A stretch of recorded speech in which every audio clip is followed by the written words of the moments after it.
Good evening, everyone. My apologies today evening that we are starting a bit later than we had envisioned, but there were some technical delays. But today, once more, what can I say? Welcome to my table.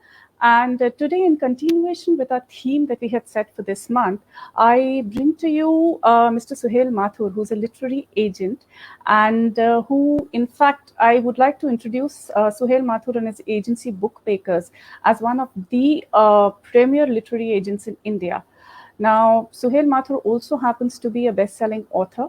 He is the author of two historical and mythological fiction books, as well as he's got three books, non-fiction volumes coming out in 2021, 2022, and 2023. Suhail Mathur also happens to be a TEDx speaker. And apart from that, he has worked as a commentator with Star TV. And he also happens to be an individual who has striven in the 8 years since Bookmakers was established to bring as many new writers to the publishing world as was possible. And that is a staggering statistic, because in the 8 years since their inception, Bookmakers have brought 700 writers to publishing houses, and that's just the literary talent that they've got published. The web series that they have, the web series deals that they have achieved for writers are something that's totally different. So without further ado, I would like to invite Suhail Mathur, and we shall get into a tête-à-tête and ask him, pick his brains about what it is that a literary agent does and what it means for a new writer to be connected to one. Good evening, Mr. Mathur. Hi, Sonal. How are you? Good evening. I'm good. Pleasure to be with you. Yeah, absolute pleasure to be with you on this wonderful table of yours. And thank you so much. Some interesting recipes in the form of questions coming my way. And oh my dear. I hope so. So I hope we can, together we can answer some of the questions that a lot of my writer friends need answers to. And, sure. I've been a part of so many literary communities and connecting to so many wannabe writers who have this huge pool of talent, and yet they're unable to find the right platform to kind of publish that talent. So that's the reason it is my absolute pleasure to welcome you here tonight. Thank you so much. And to start with, I would like to understand a little more about your profile. And in fact, I would like the audience tonight also to understand a little more about your profile. Now, in your short career, I'm calling it short. Why? Because the volume of work that you've done is large and you have a long way to go yet. So in your short career, there's just so much that you've accomplished. You are a lawyer, right? You are a national law graduate. And apart from that, you're a TEDx speaker, you're an author, and you're a literary agent. So there's just so much that you've done. And what interests me particularly is the fact that you've written two books which were mythological, historical fiction. And the next three books that you have slated for 21, 22, and 23 are 3 volumes which are non-fiction. So why this shift? Okay. Thank you so much once again, Sonal. It's a wonderful way of starting, when the moderator is so kind. And I'd just like to say that, the first 2 books. So, my first book was The Bhairav Putras, which is a historical adventure saga set in pre-independent India. And the second one's called The Hunt for Rama's Bow, Adventure 1 of the Vishnu Chronicles, which is a mytho-fantasy set in the present day and age. Why I started off with that was because those were themes that interested me. Ever since I was a young boy, Indian history, Indian mythology really fascinated me. And I thought that whenever I was, and if I was to write a book, these would be the subjects that I would write on. So, it just happened that, the market for these genres was booming at the time. And, I was able to bring in my interest, at a very opportune moment, very seamlessly. It wasn't forced. And I always say that, it's always best when you do something that you like to, because then the creative process becomes that much more interesting, because creativity is all about freedom, right? The moment you start putting chains and embargoes, the creative aspect of, or the fun aspect of everything goes out of the window. So, those were the couple of books. that I did, and I still have a lot of fascination for the genre. But coming to the question in particular about the next three books being a non-fiction. So, I've also believed that one needs to evolve with the market and the changing times. But sometimes, what happens is, Sonal, that things come to you. Since this is a table, I'll say that things come to you sometimes on a platter also. So I'll tell you about the next book that I'm doing, because that is the closest to completion, and work on it has begun. So this is Salil Ankola, cricketer and actor Salil Ankola's autobiography called No Boundaries Big Enough. It's being published by Rupa Publications, and it's a very interesting story that Salil has had a fantastic journey. The ups and downs that he has seen, and to emerge victorious. Just to let you know in brief. He was a teenager when he actually broke his back while playing cricket, and the doctors told him that he could never walk again. And 2 months later, he actually was on the cricket field taking a hat trick. So he was in probably the first bowler to take a hat trick on Ranji debut. And then in 1989 he even made it to the Indian team. So there were two debutants who were taken to the tour of Pakistan. One was Salil and the other was Sachin Tendulkar, and both of them have a very, very deep friendship also. In fact, Salil's son's name is Karan and Sachin's son's name is Arun. So you can get an idea about how deep their friendship really is.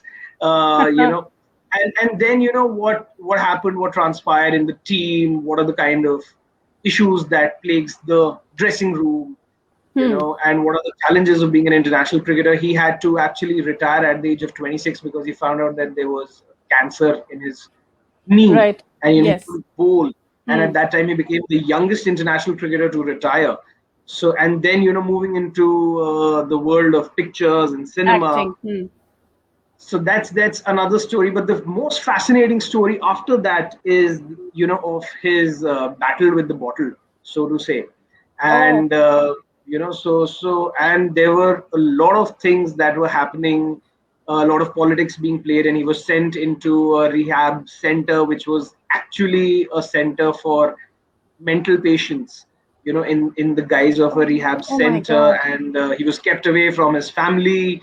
A lot of interesting things coming through, because he actually had a jailbreak. He led a jailbreak also because these people were really torturing. They were.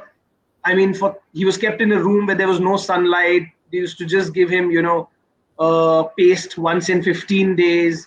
Dear God, this all sounds like a typical, masala Bollywood movie kind of stuff. It sounds like it's horrifying. Absolutely. And then what?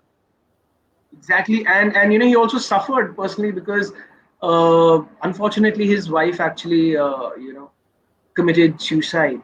And then because of all these things that were happening, he actually went into a coma 11 times, and he was declared dead on 7 occasions, and then he came back to life. So and then of course he met this doctor who was looking at his case, and they filed a petition. That lady who was from Bill and Melinda Gates Foundation is now his wife. And Salil's the only person from that entire institution, that mental asylum, who is, forget being sober, is the only one who's alive, because all the others died due to their addiction. But he's the only one who was able to come out triumphs. So I thought it's a story that's very interesting. It's a story that's waiting to be told, and it's a story that has a lot of layers. So I had actually met Salil in the capacity of a literary agent, and I wanted to pitch his story because I was well versed with it. And what we basically started off with was that I told him that let me write one sample chapter and send it out to publishers. Once we get a deal, maybe we could look who writes the book for you. And he told me that, look, Suhail, I'm very clear in how I want my book to be. It is, as Sonal, you very rightly mentioned, like a Bollywood screenplay, as a Bollywood story, So the nuances of the story should come out. He said, because there were two writers who had approached me earlier, and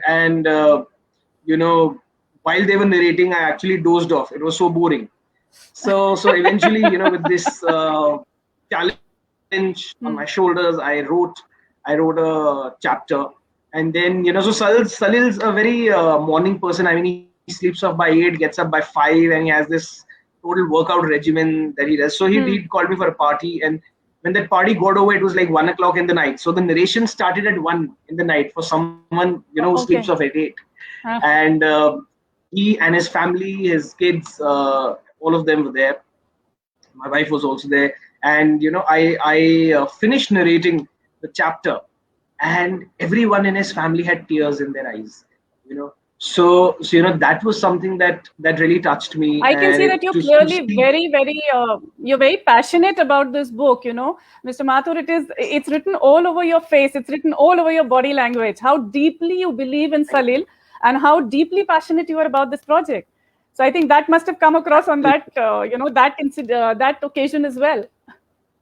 Absolutely. So what happens, Sonal, is when you see someone give you that much respect and honor, and treats your writing with so much regard, then what happens is that everything else becomes secondary. Then I knew that I was the one who could tell the story, because so that's how it happened. And I'm glad that a publishing house like Rupa has taken up the book, very befitting.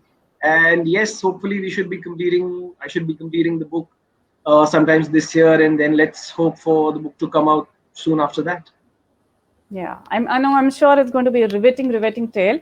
And since it's based on reality, so it's going to be that much more interesting, and it'll appeal to that many more people, because it's not just another fictional story. So what came first in your life? Are you becoming an author or you becoming a literary agent? What came first? So I became an author first. Becoming a literary agent was nowhere on the radar, to be honest. Yeah. So I wrote my first book in 2013. I also wrote my second book in 2013. I released it at different points of time. I wrote my second book. My second book was complete before my first book released. But I wanted to keep a gap between the two, and that's how it panned out. But my first book released, The Bear of Putras, while I was still in college, and final year of college. And the book fortunately became a big success, received wonderful reviews, and I was called for a lot of literary festivals. And it is really there, that this realization came about, that I was meeting a lot of young authors, first time authors, and the general consensus was that it was very difficult to get a book through to a publisher, any publisher for that matter. I mean, A-list publishers or bigger publishers, yes, but even younger publishers. It's a colossal task. Basically, and what was basically happening was that agencies at that point of time were slightly more bent towards acquiring books of authors who were not writers per se. They were from another field, and now they were writing a book. So a politician now writing a book, or a movie star writing a book. So, and those were the kind of first book deals that were happening at that point of time. And that's what I wanted to change, because I honestly I've always believed that there's no dearth of talent in Indian writing, and our stories are at par, if not better, than what I agree. authors from the world are churning out. And they just need recognition, and it needs an acknowledgement, and feeling of pride that readers from India can actually say that. Many times I've seen that there is a lacuna over there, that you may like it, but because you want to sound a little cool, you'll probably not mention the names, and you'll go for a foreign name, to say that, oh, I read XYZ book. But that is something that I've truly believed in, and I thought that well, if I can make a difference, if I can get someone's book out, then why not? And that's how the Book Bakers started. It was predominantly to promote young talent, new talent, and to be honest, I've had debuting authors right from the age of 13 to the age of 91. So that's brilliant. So it's been an amazing, it's been an amazing journey. And as you mentioned, 700 plus books thus far.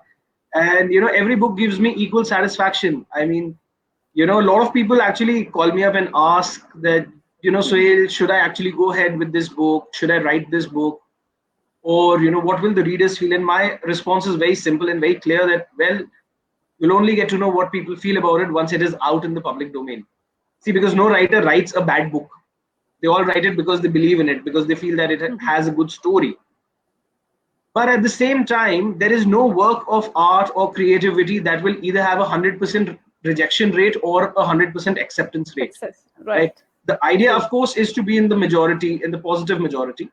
But so when you bring out the book and then you're able to reach out to the masses in a big way, then that the work that you've put in has been justified. And if not, then one can always take it as a learning and come back with the next book, and hope to improve their craft. So I see it as a beneficial process either ways. So I would always urge and request people to believe in their stories, and if you believe in them, then someone somewhere or the other will also believe in it, I feel.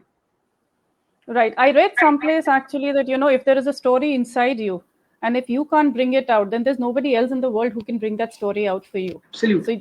So a writer needs to believe in themselves. Okay. So as a literary agent, can you take us through the project, through the process? What is it exactly that a literary agent or an agency does? Sure. So I'll basically keep it specific to what we guys do. Right. So why a literary agent or a literary agency is of paramount importance is because many times what happens is publishing houses reject scripts or may reject scripts from authors without actually even reading them, because they receive so many. So they generally have that we'll respond in 3 months, or we'll respond in 5 months, 6 months. But because they're receiving so many scripts, it could happen at times that the time lapses, but they've been unable to reach that script. And in that scenario, the book gets rejected automatically. So when we send out a script to a publisher, we don't send it to the editorial or a submission ID as a normal author would. I mean, I know these people personally, so I send it out on their personal IDs. So how that helps is that A, the response time is faster, and B, whatever is the response time, at least we know that it is based on merit. So it's a fair evaluation. So that is a key component. And since we know so many people, we are currently working with close to 70 publishing houses across fiction, non-fiction, and children's books. So it becomes easier to get a platform for a writer. And I think I'll share a very interesting story with you without going into the specifics. But there was this author of mine, a very well-known author, and I can name him, but I don't want to name him because of the next thing that I'm going to tell you. So basically, he wrote this amazing book, and I pitched it to one of India's topmost publishers. And the response that came for that, and I really believed in that book. I thought it was superb. The response that came for that was that Suhail, this book is not for my list.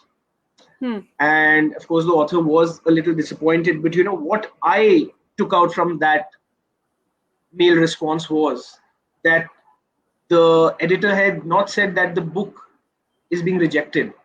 The editor had said that this book is not for his or her list. So what I did was that, of course, I did my own research. I did my own homework. And I sent out that same script to another person from the same publishing house who was handling similar stuff. And we were eventually able to get the deal for the same book. So it's very important to know who's handling what, because if you know, then you'll send it out to the correct people. This was a new team, but still, due to the contacts, one was able to know who's handling what and send it out. And and I think that book is today, even as we are speaking, there are a lot of producers who are showing a lot of interest in it because it's true crime. It's based on real cases. So it's all good. Yeah, so I have a fair idea who that is. Okay. But anyways, coming to this point, coming to your agency, tell me something. I came to know of book bakers through common friends. Like one of them had been signed on by you. Sure. But other than that, if I am a wannabe writer, I am on some literary platforms, possibly, contributing to the monthly events and whatever. How does one come to know about literary agencies, or how will I come to know about book bakers or you?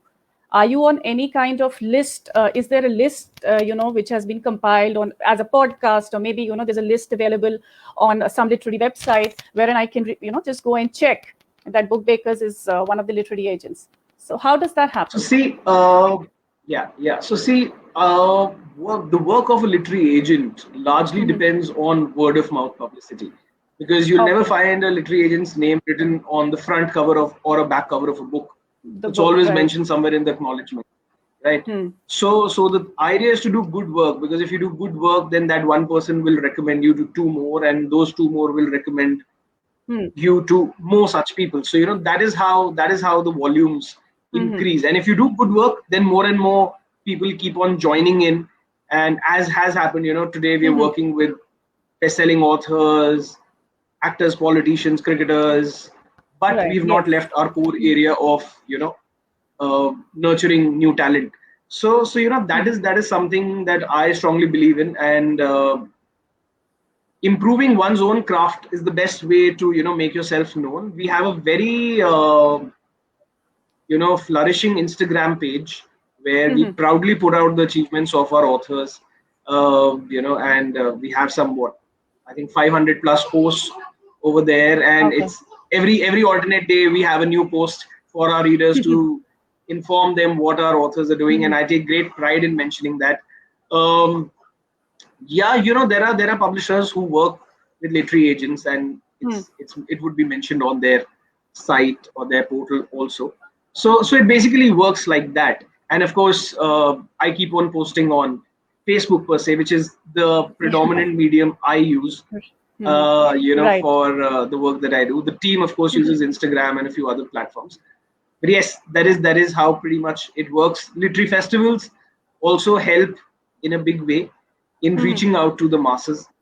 And if you're lucky, you will find certain authors who have stories. So I'll share again an anecdote with you. There's this author called Vadhan, and I had been called by Glitterati Gurgaon. So there's this Okay. literary club called Glitterati, and it's in Gurgaon. So I had gone over there for a session, and once the session got over, I came in contact with this gentleman whose name was Vadhan, and he told me that he had written a book, and it was set in the 1940s, but had an element of mythology, of science fiction also in it. So I found the book really fascinating. He had done a book earlier, but he wasn't particularly happy with his experience, the previous experience that he'd had. But I loved the book, the new one that he'd written. And I said that let's collaborate. And very happy to say that that particular book, which was called Agniputra, was taken up by Bloomsbury, and Oh, the book that's really became the nice. book became a big hit. And since then, Vadhan has actually written five more best-selling books. Okay. And all his books have done fantastically well, got great reviews, great press coverage. So that is how sometimes uh, offline events also help, and I take great pride in again mentioning that, because I'm very well and truly happy for the kind of success that he has carved out for himself as an author. In fact, he is himself now called for literary festivals, as a speaker, and I'm his sure he last is. book Yeah. was even launched by Mr. Ashwin Sanghi. So Okay. that's a whole turnaround, and it always swells my heart with pride when I see my authors doing well. Now that's commendable work. And on that note, I'd like to know, because you mentioned that you do still do a considerable amount of work with newcomers, new writers. So if I were to ask you, what percentage of your clientele currently is a new voice, and what percentage is established writers, or whom you've been representing, or who are successful, or what is your Okay, intake ratio? so see, again, the question over here is, when you ask me what percentage of first-time writers do I currently have, I would give a response which would be a majority percentage, simply Okay, that's very because heartening. even the authors who are currently doing their third, fourth, fifth book started out with me. So I would still consider them, as young authors, new authors, because I, always I was at this platform. I was telling, someone that I start from scratch with my authors. For someone who's already had a reputation, how far can you take them, because they're already at the pedestal? But Right. the fun is really coming out with a project with someone who's starting off from ground zero and then taking them higher and higher with every book. So Right. yeah, I mean, I'd possibly say, while it's very difficult to say how many are there currently, but if you were to see how many I have been working with since the inception, I would say at least 75-80% would be Oh, that's people who phenomenally good. started So there's off hope for a with lot of us, new writers out there. who started off with us. So all those things are there, and yeah, we've been doing several books, with these people. Again, another example that I'd like to give is of Prasoon Roy. He started off his first book. He'd written a children's book called Ringo and the Yogi. So now, the market for children's book per se is slightly niche, but Yeah. we took it on, and we created one book after another. And currently, if you'll believe what I say, that currently he and I are working on our 11th project together.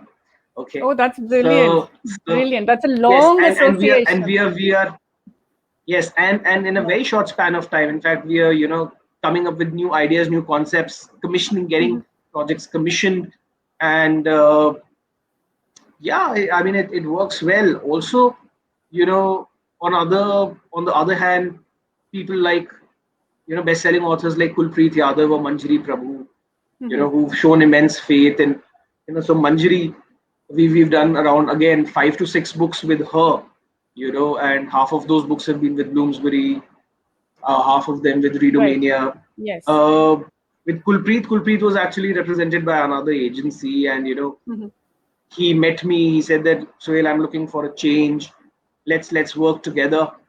And Kulpreet and I have done around 6 books now from that time, Okay. and all wonderful publishers. We've worked with Srishti, we've worked with Rupa, we've worked with Bloomsbury, we worked with Harper, and we worked twice with Penguin. So Okay.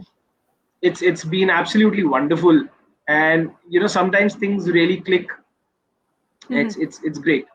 So I just When it wanted to give an comes to example of both sides of the spectrum, where someone started off with us, and someone who was working with someone else earlier came in. and So then came yeah, on board, right? Okay, so when it comes to the agency, apart from getting recognition and publishing deals for authors, what are the other services that you offer at Bookbakers? okay. So I think one of the things that really sets us apart is the multitude of services that we offer. And again, it's something I promote because I feel that it's something that needs to be promoted. So right from the editorial process to designing book covers, we've designed covers for several publishing houses. We've designed book covers for Penguin, for Harper, for Ohm, for Bloomsbury, for Jaico, for Srishti, for Loxley Hall, Readomania, Tree Shade. So Vishwakarma, all, I mean, several publishers we worked with and designed covers. We also make official video trailers for books. In fact, a Right. very interesting nugget I'd like to share is that I've been able to sell 4 books just on the basis of the trailer that we made to film producers. Oh, So wow, that's yeah, fantastic. Okay. All yeah. right. So So, because they saw that, and it was something that really piqued the interest. So things materialized, and fortunately deals were signed. So that's that, just on the basis of that. Then there's something that we very recently added, which is something which is called a motion poster. So we're also doing motion posters like you have of movies. We're doing that too for books, and we have a very robust marketing services division, Sonal, where, you know, so what I'll tell you how that came about. So, you know, I wasn't someone who was too keen on that. Yes, I was. When I say not keen, what I mean is not keen on taking it up at my own end. Of course, I was very marketing savvy. But, you know, what I realized was that whenever an author's book released, at the end of the day, they did require marketing, right? And at that point of time, they really had no one or nowhere to go to. So I took it on upon myself that, you know, I must be someone who can guide my authors, because to refer someone to somebody, and, you know, if they have an unpleasant experience, then, you know, you will be blamed without, you know, I mean, despite having the noblest of intentions. So I studied the market. I connected with a lot of people, and what that also helped me understand was who's doing what, and out of those people, who's doing it the best. So, you know, we've tied up with them, and the advantage that we have is that, you know, because we're working with them in a big way, the offerings that are given to our authors are always better than what would come about to an individual approaching them.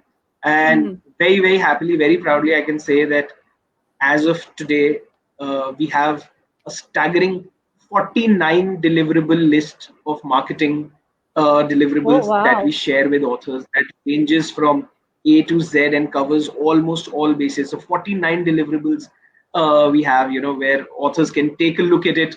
And the thing is that the best thing is that it's entirely up to them what they like. So I just send it out to them and I say that, look, it's all for you.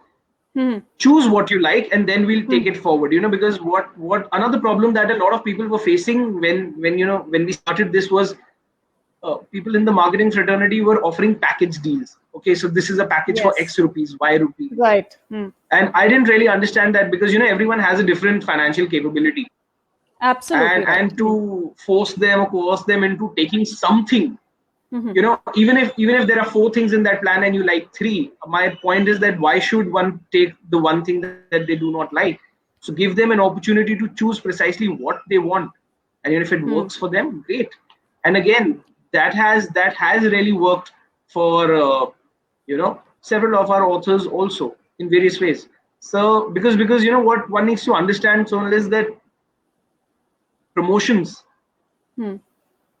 is a domain that not only helps your present book in terms of sales, but also helps your next book in terms of getting you know, established or creating an aura or a background. Because what happens is that when you do your next book and the publisher sees that this particular author has achieved this level with their previous work or promoted their book on a particular level, then, you know, they are also more inclined to sign up with the author, because they know that this author will also put in the same amount of work in promoting the book for the current one.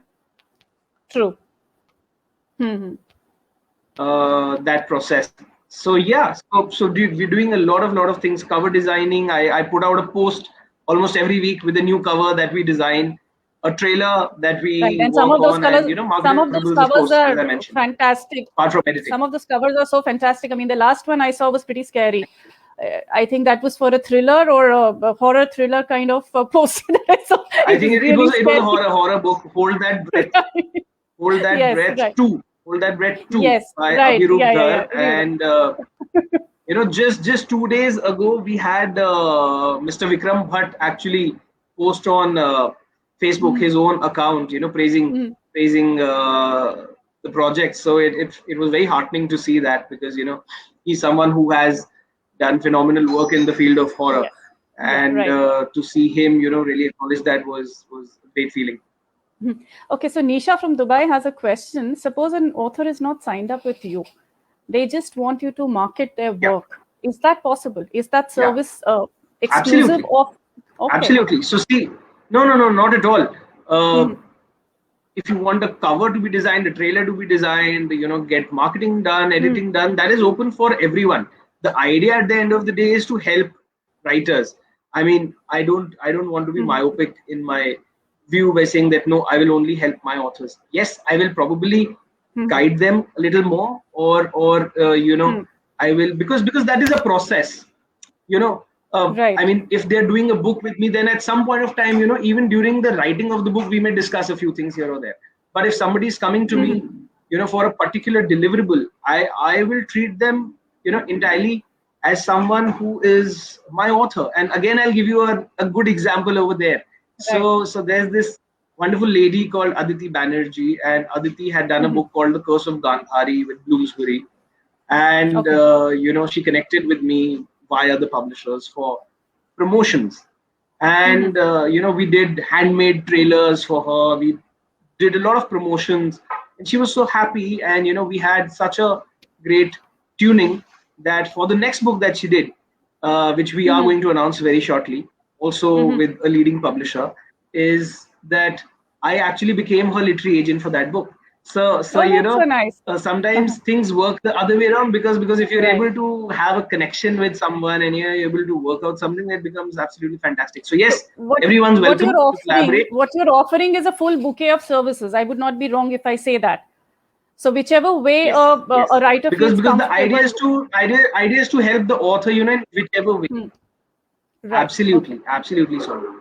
Okay. So anyone can just write to me. I'm on Facebook, or on our email ID too, since this question has come up.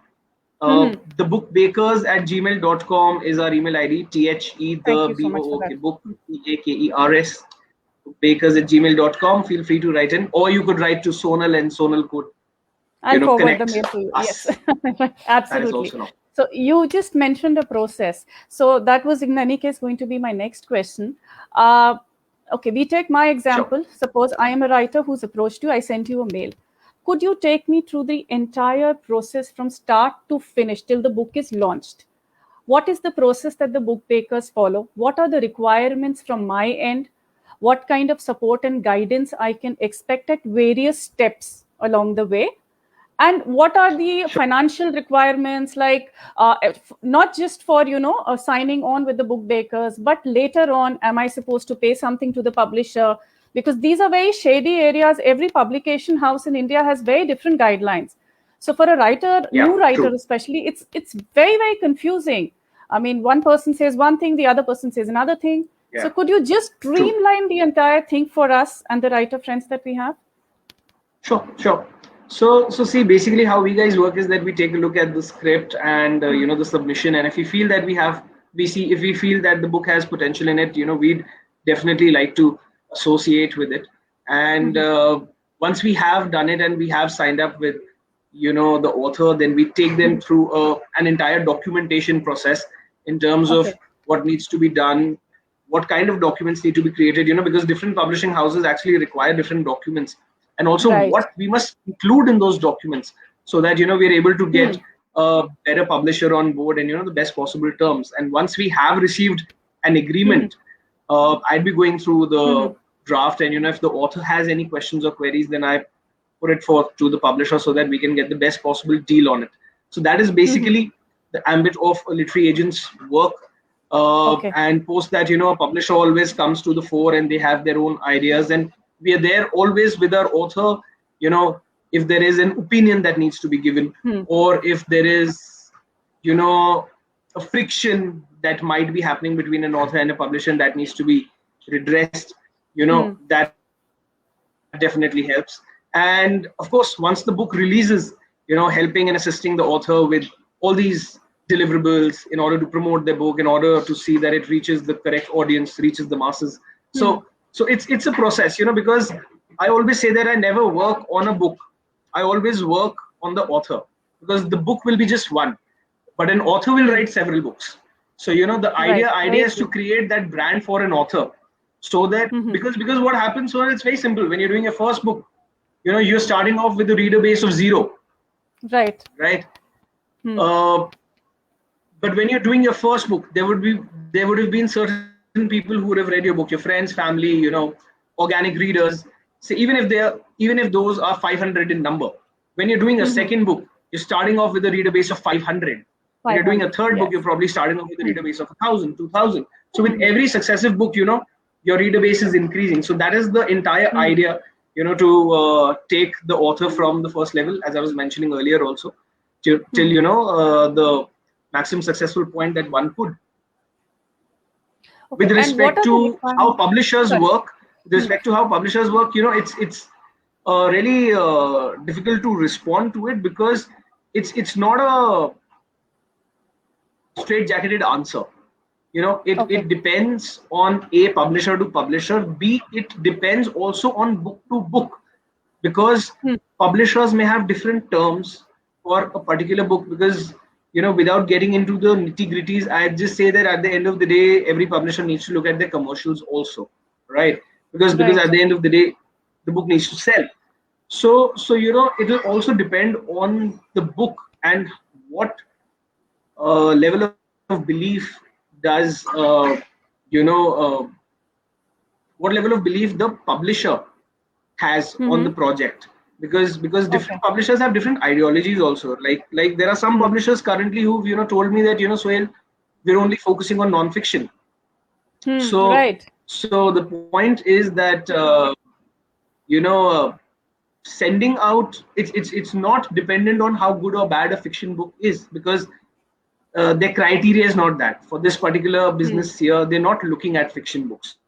If it's a non-fiction, then they read and then they evaluate. So those kind of things are there. So it's again a very difficult answer to give, because it'll obviously depend on book to book. It's a very subjective process, with publishers. It's not very objective. Yes, but the good thing about it is that you get to know about the process as the process is happening. So it will not be that one day we'll say that okay, there are 5 people who one has said this, one has said that. No, as it is happening, we'll tell that okay, look, so and so has offered a deal. These are their terms. Now so and so else is saying this. I always want to, at the end of the day, guide the author, but leave the final decision in their hands. Because one of my earliest learnings was when I spoke to an author at a literary festival, and he was being represented by a literary agent. He told me, that his first book was taken up by a very big publisher. So his current publisher was also a good publisher, but the publisher that he told me about was a that. So I asked him that, why didn't you sign up with them? He says, no, because my agency did not want me to. And they said that no, don't sign up with them, and we'll get you another publisher. So I could sense slight helplessness in his tone, which is what I did not want. You can guide, you can give them the pros and the cons, and you may also have a view. I may have a view, and I may say that, look, out of these 3 deals, I feel this is the publisher you should go ahead with. But if you feel that B is the better publisher and not A, fair enough. So that is a call that you are taking. So the responsibility is also yours, and you're not taking that decision blindly, because you've been made aware of the pros and cons. And if you feel that works for you, great. I'll only be there to support you in whatever decision you take. But I'll also have a discussion to see that you make an informed decision, an informed choice. So that's how it works basically. Okay, so suppose a writer approaches you. The requirements would be, I guess, you would need the author bio. You would need a little detail about, for an initial submission. For an initial submission, we would just need the first 2 chapters, along with a 1-page synopsis, an author bio, and the total word count of the book.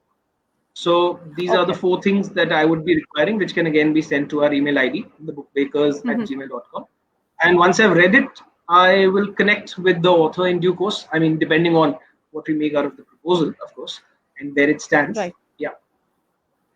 Okay, so you said you need an approximate word count for the book. So at what stage, Mr. Mathur, should a writer approach you? Should they approach you when the book is half done or when the book is fully done? What would you recommend? Ideally, they should approach me when the book is complete, because that is where the word count becomes important, which is why we stress on word counts.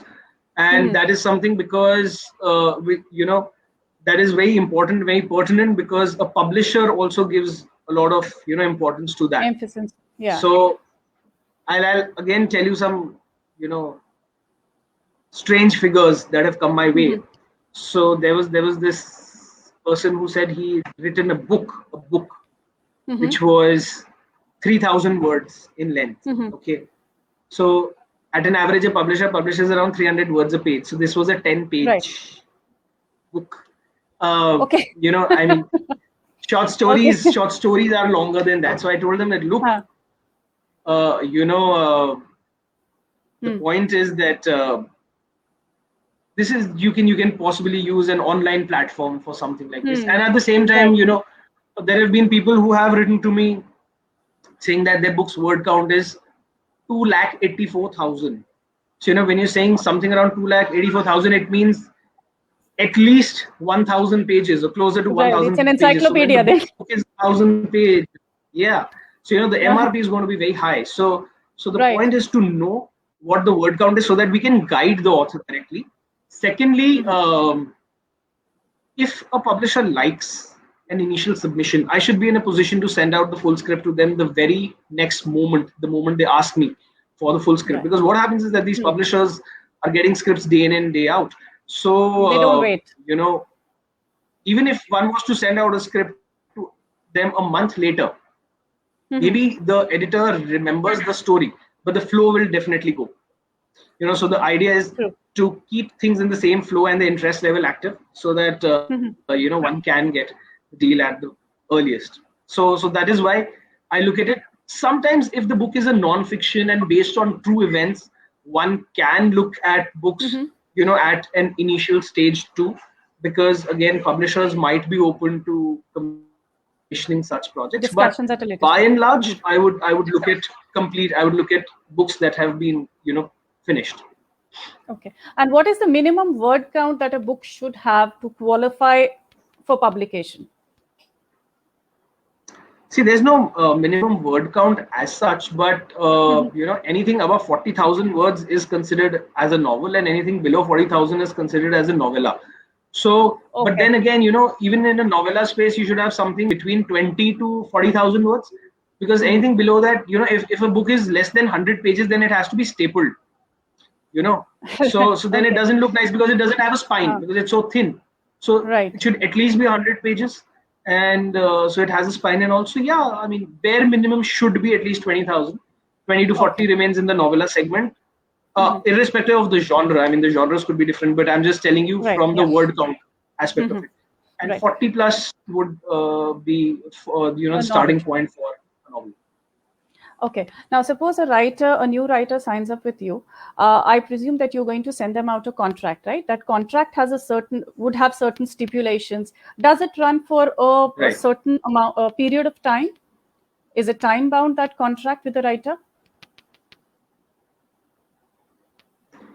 See, the pitching process would be time bound, but the association can't be time bound because, you know, it depends on when the book releases, and that decision is solely the publishers. So if I was to, you know, get out midway, then, you know, the author would be left in a lurch, and that's not the idea. So there is a time period for the pitching process, so that the author knows that, okay, within this period, I will definitely be getting a deal. Otherwise, you know, they are left wondering. So that is not something that we would advocate at all.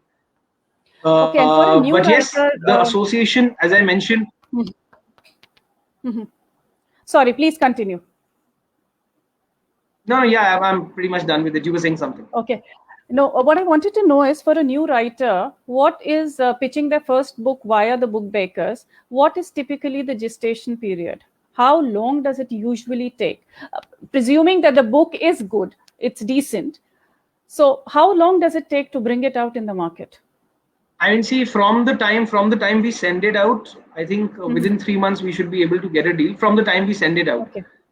When we send it out is an important question, because that also depends on what the market is like and how ready the book is, or how much work on the book needs to be done before it is sent out to a publisher, and at what speed are you sending out scripts to a publisher? Because, you know, many times what happens if you send out too many, books just get lost, mails just get lost, and, you know, invariably then you'll connect with the publisher sometime later and they'll say that, oh, where was this book, I forgot, can you resend? So, you know, you've wasted time. It's very important to send out a book at an opportune moment. I always say that it's not speed, but it's tact and quality that will take a book, you know, further. So that is what I look at. But you know, there have been books, and trust me, there have been books that a publisher has written to me in like 10 seconds and said that I want this book also. So, and that's really nice. So the moment the script was sent, someone writes back, Suhail, we want this. So it's that's a definite wonderful high. feeling. Yeah. Okay, so let me ask you this: once you send out a contract to a new writer, the literary agents work either by charging a fee upfront, or they take a percentage of the royalty that comes through the book. So how does the book bakers work? How does it help people in this regard? Again, it depends. Again, it depends whether it's an original idea or it's an idea that is coming from the author. Because as I said, we create a lot of commission projects also. So it would, again, like I said with the publishers, it would be difficult over here also to straitjacket that, because there are different types of books that we are working on and in different styles, and the authors who work with me are well versed with that. So it isn't that it will come as a bolt from the blue. If we are giving them an idea to work on, then the process is different. If an idea is coming from their end, then the process is different, and it could also be that a script has come from them directly. So different ways. But yeah, I mean, so I don't think I would be in a position to say what and how, because it also depends on the book per se, right? What the book is about, and we'll be able to decide what we feel about the book. And secondly, it also depends on how we are going about creating that book. So those kind of things. Okay, you see, you mentioned that the minute you sign on with a new author, I mean, you check just the first 2 chapters or probably 1 or 2 stories in a short story collection, and then the minute you receive the manuscript, you start pitching to different publication houses. Now in this period, before this, in fact, do you or the book bakers read the book in its entirety, the complete book, and do you give suggestions to the author? So yeah, actually there is a process. There is a process wherein a certain time goes into creating the documents, as I was mentioning. Those documents are created, those documents are vetted by our editorial team. The editorial feedback, internal editorial feedback comes on those documents. Then we see what needs to be done depending on what the editorial feedback is. Once everything is in place, only after that do we send out a script to a publisher. Because you also need to understand that publishers work with literary agents because they expect a certain level of quality coming to them, to us, so that there will be some level of sieving that would have been done. So I need to definitely keep that intact, because if I don't do that, not only am I losing out on my reputation, but more importantly, I am creating a situation that could be dangerous for the introduction of any future authors. Because if the publisher gets a notion that Suhail sending me anything and everything without regard to quality, then what would invariably happen is that some of the good proposals might also suffer because of that mental idea or notion that the publisher has created. So we take our books very seriously, because a book being pitched right now can have a cascading effect on a book that is pitched to us 7 years, 8 years later, depending on the kind of work that we're doing. So every book is very important. So yeah. Okay, and as far as the industry is concerned, we understand that when it comes to traditional publishing, wherein a publisher takes the complete responsibility of bringing out a particular book and takes on the financial responsibility as well, a literary agent is needed. But do we need a literary agent if you're going in for self-publication? What is your role? I don't think so. Not needed. I don't work with self-publishing houses, to be really honest, because I need to justify the kind of work that I'm doing. So so if you have to get your book self-published, then the author can go and do that directly. So what am I adding to the table? So unless I don't see myself in a productive role, then I'd not like to associate with the project, because as I said, you work on word of mouth publicity. It shouldn't be a situation where an author comes and says, "Arey yaar, ye to main khud bhi kar leta. Mujhe agent ki kya zarurat thi?" So if that is the notion, it's better to inform. Like there are many people who write to me and say that, my book was published 3 years ago by XYZ publisher, and can you bring it out with an A-list publisher? It's done well and all. So, I tell them, I give them a very realistic response, and the response is that, well, getting a book republished, and though we have done that, on a few occasions, is a very tricky issue, because it's actually a catch-22 situation. Because if the book has not done well, then the publisher is like, the book, was not a success, so why should we take it up? And if the book has done really well, even then the publisher may have an issue saying that, look, the book has already sold these many copies, so how many more can I possibly sell over and above the ones that have already been sold? And those are things that have actually come from publishers, and so I'm just sharing that out. So yeah, knowing what the market is, and I just tell them that, please do not cancel your agreement with your current publisher, otherwise your book will just get delisted, because your current agreement will come to a close. There may not be someone who's willing to take up the book again. So for all practical purposes, your book is not available in the market. So the idea is to be frank with them, irrespective of whether you are working with them or not, because as I said, there's always a next time. People can always write a new book, and I tell them that when you write a fresh book next time around, please feel free to write to us, and we'd love to take a look at it and take things forward. So idea is to be honest. I think if you're honest and frank, then everyone will appreciate that. No, the transparency is always welcome, I think. So on that note, I'd like to ask you, I mean, it's a personal observation, I could be wrong here, and I've heard this from a few writer friends, that the market in India has moved from, fiction to non-fiction areas now. People in India like reading realistic non-fiction. So is that true? Is that what the publishers want at this current date? They have a preference for it, certainly. See, because again, as I said, a publisher's want for certain types of books will also be dependent upon how the market is responding to it.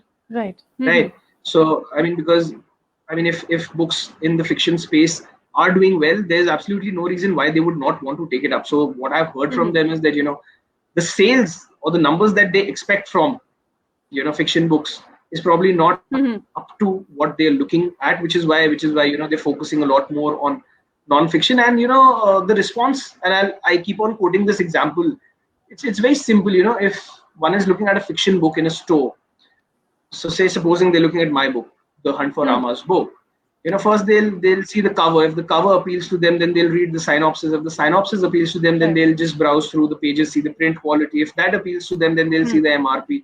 And if that is fine, then they will probably purchase the book. So if you're seeing that there are 3 to 4 stages before which an actual sale can be made for a fiction book. But if I'm in a store and I see a book called The Assassination of Rajiv Gandhi, or Miracle Men, the behind the scenes story of the 1983 Cricket World Cup, my decision is made then and there. Whether I want the book or I don't want the book is immaterial, but the decision has been made. So it's a faster process, and because it's faster, that is why responses of the publishers are also faster. They know what the market is like. So yes, see, so I've written 2 fiction books, so my heart always beats for fiction, because I always believe that 50% is the writing and 50% is the story, right? Whereas in a non-fiction book, the story is already handed out to you. So fiction actually requires greater creativity skills, in my opinion, for a writer. So I'm all for fiction, but at the end of the day, one also needs to realize that authors themselves have certain wants and desires, with working with certain publishers.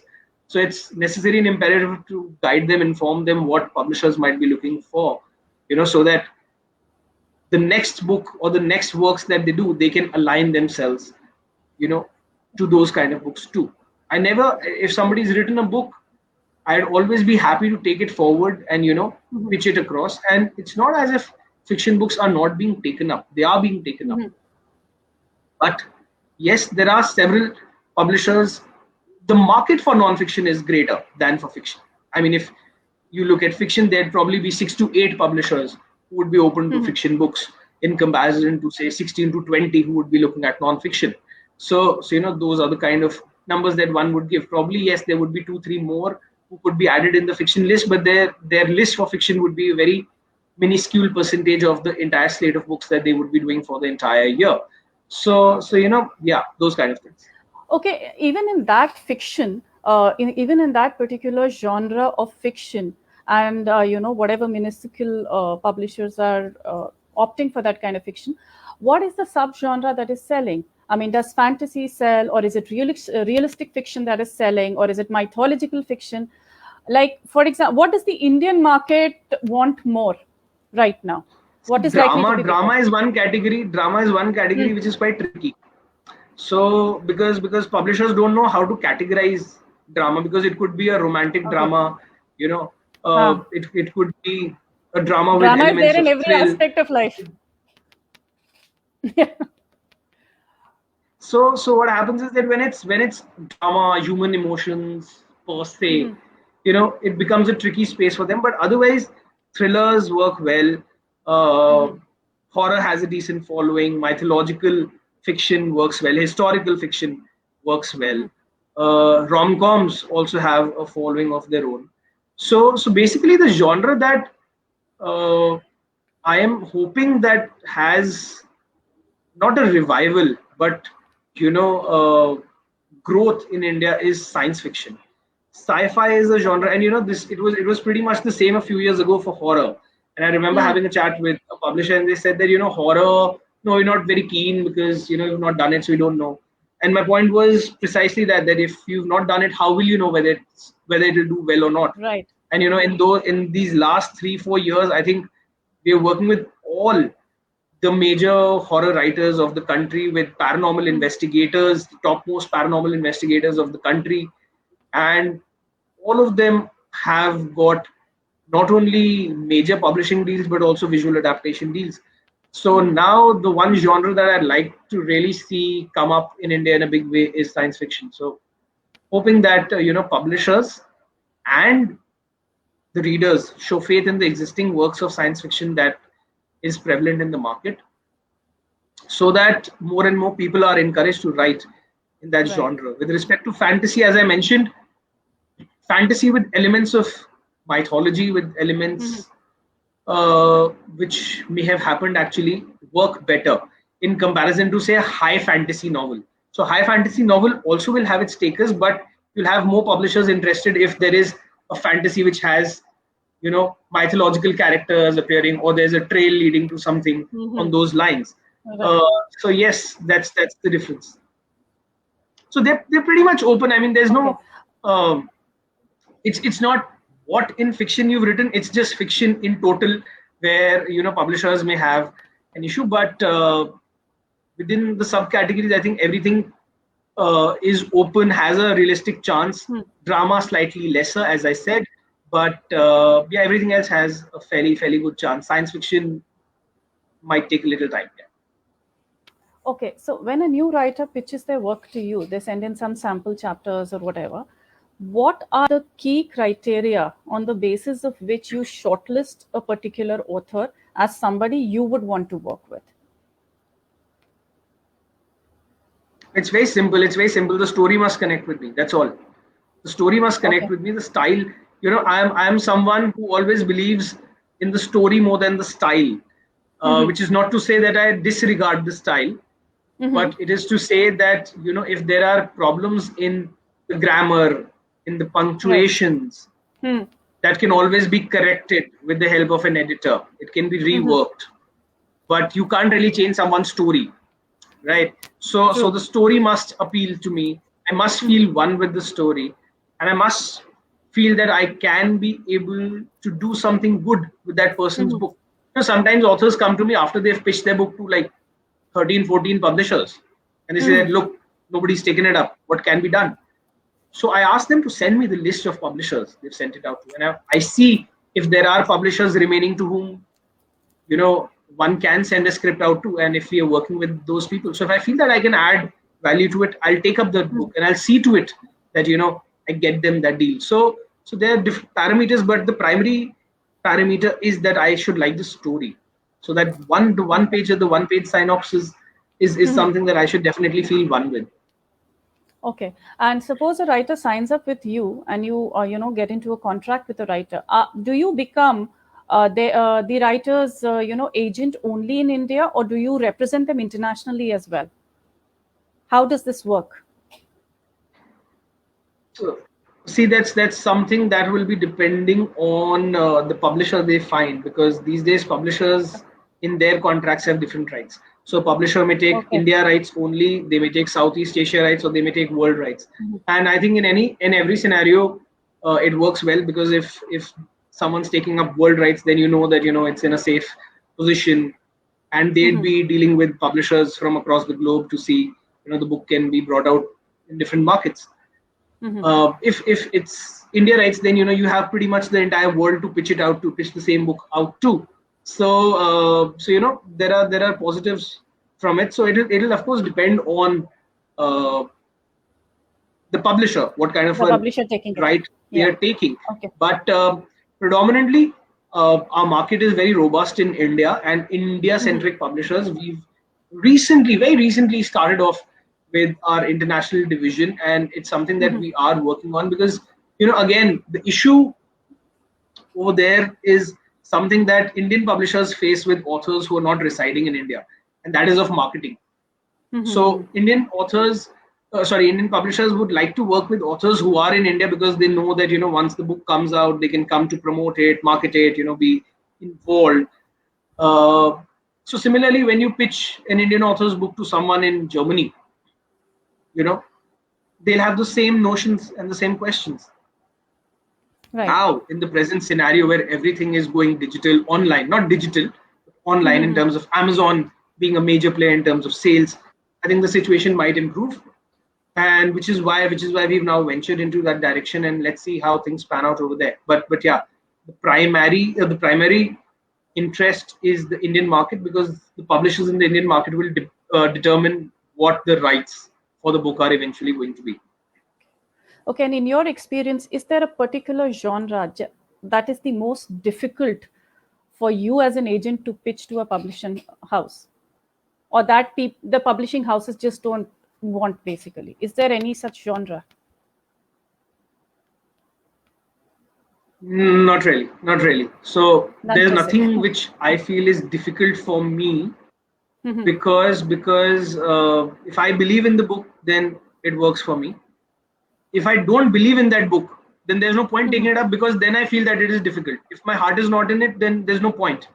But if I do believe in it, then I'll keep on pushing. And the thing, Sonal, is I always keep on saying this, that you look at all the publishers in the country, and if you look at the parameters that they're looking for, they're all looking for three things basically. They're looking for a book with a good story, which has been written well, and which can sell. True. So if you're looking Right. for, if every publisher has the same requirements, then a manuscript should either be accepted by all publishers or rejected by all publishers, because the parameters are the Right. same. That doesn't Right. happen. Right.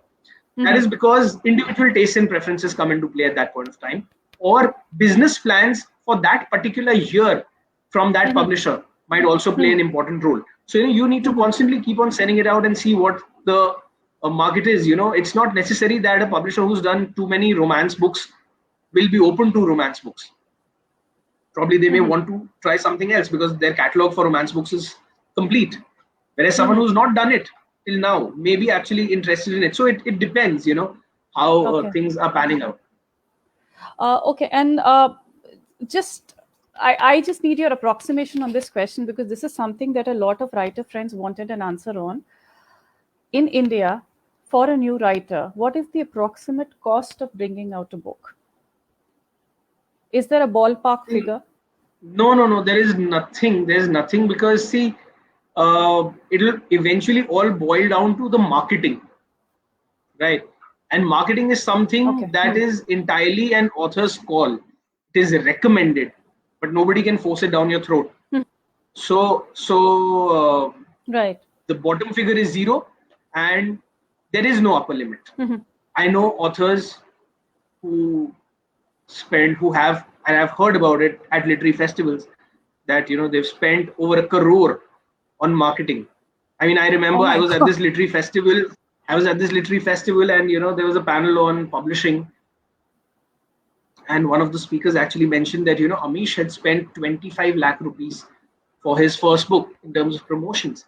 And over there, the commissioning editor from HarperCollins said, no, he spent over a crore. Now, what greater validation do you need if someone is being interjected at a public literary festival by the commissioning editor of a publishing house like HarperCollins and saying that, no, it's not 25 lakhs. It's 4 times the amount. So the upper limit, there is no upper limit. The bottom limit is, of course, 0. So it depends on what you want to do for your book. Because, see, I mean, Amish was running trailers in theaters. The cost for running a 10-second trailer in a theater is huge. And, he was doing it pan-India. So yeah, I mean, it really depends. So, yeah. But I can see a question from Lalita, which I think I can take right now. She's asking, is the Indian market shifting to ebooks rather than paperbacks? I don't think so. I think ebooks per se, in my honest opinion, you may agree or disagree with it, but ebooks are being brought out by authors who may not have found a favorable publishing deal, or the book might be too short to be turned into an actual book that can be held, or they may not want to wait that much, So those are the 3 primary reasons I see. But what, Sonal, why I say that the ebook market has not taken up, hasn't been successful in a big way is because of 2 things. I know some of the authors who, promote their ebooks in the interim, and, they'll do paperbacks also, but they'll bring out ebooks in the interim, and, the book will probably be number 1 or so in its category for a few days. But ask them the overall sales, and the sales don't even cross double digits. So it's something that people may feel that the book is selling, but ideally it may not. Alternately, there have been many people who have reached out to me. So Juggernaut is a platform which brings out ebooks only, and there have been so many, or at least now they've brought out a minuscule percentage into paperback, but by and large they're a digital publisher. So there have been so many authors who reached out to me saying that, so my book was released by Juggernaut, and now I would want it to be brought out as a paperback. So the thing is that the ultimate fascination of holding your book in your hand, hasn't gone away, and something that is, that you can see, touch, feel, is always going to remain. So these are passing ideas. Sometimes you may have several ideas. You may feel that, okay, this is like a short story. What will I do with one single short story? Let me just put it up as a Kindle, right, as an ebook. But here is a collection of short stories. This should go out as a book. So I always have maintained that we are getting digital, but we are only getting digital in terms of buying books from online portals. We're not getting digital in terms of Kindle or an ebook or a paperback. Sure, more people have started buying ebooks, but it is not something that can exist independently. Now, there's a certain charm to holding a paperback, which is not, absent when you hold a Kindle and read that same book on the Kindle. So that is true. There's a question from Aradhana. She wants to know how the idea and concept is protected if it is sent across board to several publishers. So it's protected in 2 ways. Firstly, when you are signing up with a literary agent, and that's the whole point of signing up with a literary agent, so that your idea remains protected. Because what happens is that if you send it out to a publisher directly, you could always get into a I said, they said kind of a scenario if certain ideas are taken up by the publisher, and the publisher being a publisher, being there for several years, is definitely going to have an upper hand. But if it's going through an agent, then it's 2 versus 1, so 2 people can't be wrong. Secondly, a publisher will not want to do all of this, because if they're working with an agent, they know that they're working with them on a long-term basis. They're working with them on several projects, so they would not want to jeopardize their equation, the future projects, for just one particular book, one particular idea. And I think now in general also, everyone's become very careful. So it's something that is now on a downward swing, and people don't generally engage in it. Also, as per the laws in India, the moment we send out a script online to a publisher, the material becomes copyrighted, and the copyright always vests with the author. Right. So that is another benefit of sending it out online via an agent. So yeah, you don't really need to worry about ideas and concepts. the idea, right? Sometimes it could happen that I may receive a script, or a publisher may receive a script, and they may actually be working on something similar. It's a creative process. Right. You Yeah. could be working on it, and it True. could more so happen in the case of true stories. For example, I'm doing a book on General Dyer, for example, yeah, and someone sends me a book on General Dyer, and I say that no, I can't do it. I need not necessarily give them a reason, right? When that book comes out, nobody can really say that, hey, I sent you an idea on General Dyer. No, the idea about General Dyer is someone who's in the public domain. Anyone can write about it, right? True. As long as Right. I have not taken a look at your script, and more importantly, Copied the my idea, author, right? my author has done his own research on it and has credible proof to substantiate that the sources are his own. You needn't worry. Yeah. Okay. But again, such things happen rarely. 1 to 5% would be the chances of something like that happening. But otherwise, all ideas are pretty much protected. No, okay. Before we sign off, there's just something that I would Actually, idea and concept is actually may not be the right terminology, which is why we always ask for a full script, because an idea can come about even without a single word of a book being written. The idea is in your head. Right. Yeah. The concept is in your head. So idea and concept are not protected. It's the manuscript which is protected. The manuscript is protected. Right. Very true. Yeah. If you're going to a party, and you tell someone an idea, nothing stops that person from writing it. And again, then it becomes a he said, she said, because, well, it's an idea. So idea and concept is not the correct word. It would be the project or the manuscript or the book. True. And the idea of the script, when it's in a tangible form, that will be protected. Okay, before we sign off, there's just one more piece of information that I would like. Do the book bakers, or do you do any kind of outreach programs for new writers? Like you've done the Pitch Fest with penmancy.com, and you also have the Book Bakers Literary Festival, which is one of the longest running festivals.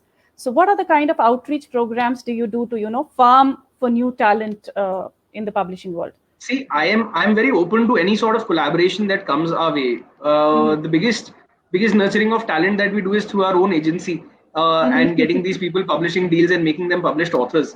Having said that, I am more than happy to do collaborations. Penmancy had heard about us, and Kajal very kindly connected with us, and I thought it was a great platform. She had her own list of authors. And I thought combining forces is always a wonderful idea, and I'm always open to collaborative types, because what happens is then you get two creative people to work on one particular theme. So it's something that I'd be open to. Anyone has an idea, one can always reach out, and we'd be happy to collaborate if it's something that can work out for everyone. Okay, one final piece of advice for wannabe writers out there. Yeah, please share your manuscripts at thebookbakers@gmail.com. All right. I'll be promoting that as well. Advice that yeah, and Kajal is feeling really happy and saying Penmancy Pitch Fest 2.0 is coming pretty soon. Yeah. Right. So I have hope of pitching my story. Yes. In fact, just yesterday, both of us were having a long discussion, and we were wondering, and with the phenomenal response that season 1 has received, we were just contemplating and conceptualizing when we could bring out season 2. So things are already underway, and I think again, just like I mentioned with the book, any new event that takes place, and if you're doing a good job of it, will only see an upward swing. So fantastic response coming in now, and we're very, very sure that when the second season happens, the numbers will at least triple, if not, go even higher than that. God willing. Yeah, God willing. It will. Thank you Yeah, thank you so much, Mr. Mathur, for coming in and giving so much of your time. We're well over the stipulated limit, but I think this was a discussion which was kind of like waiting to come out for the literary community out there, and especially young talent, which has found a voice via these literary platforms like Penmancy, but still hasn't found that book deal which they're working towards. So thank you so much for encouraging everybody. In case I have any other questions coming in, I would probably write into you at thebookbakers@gmail.com, and I'd be happy if you could answer them. Bakers. Yes, absolutely, absolutely. Thank you so much, Sonal. It's been an absolute pleasure and an honor to be over here. I think some very wonderful questions coming in, and some very pertinent questions also being asked by the wonderful audience viewers of the session. So I think it's been a very invigorating session and time well spent, and I'd be more than happy to connect at any point of time that you may want my advice, and I'd be happy to collaborate and once again dine at your table. So we can definitely that could translate into an actual invitation. Thank you so much for being here with us. Thanks. With that, we sign off. Good night, people. Absolutely. Take care. Bye-bye. Thank you. Bye. Take care.